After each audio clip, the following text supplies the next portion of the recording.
adik kandung Vanessa Angel, Mayang baru saja berziarah ke makam ibunya. Diketahui, ibunda Vanessa Angel meninggal saat melahirkan Mayang. Di depan pusara sang ibu, Mayang curhat hingga tak kuasa menahan tangisnya. "Kalau aku ziarah ke makam mama udah pasti aku nangis," ujar Mayang dikutip dalam kanal YouTube Nitnot, Selasa tanggal 26 April tahun 2022. Mayang teringat kesehariannya tanpa kehadiran ibu kandungnya. Sehingga, ia mengaku tumbuh tanpa mendapat kasih sayang dari ibu. "Mengingat kembali aku tumbuh tanpa kasih sayang seorang ibu," ujar Mayang.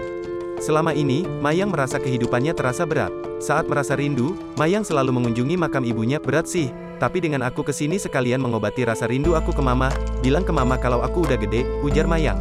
Sementara itu, Mayang telah berjanji kepada ibunya. Mayang akan membuat mendiang ibunya bangga saat melihat kesuksesannya. Mayang juga berjanji akan menjadi anak yang berbakti. "Aku akan membuat mama bangga, insya Allah aku akan jadi anak yang berbakti," ujar Mayang. Di sisi lain, Mayang kerap merasa tidak memiliki siapa-siapa.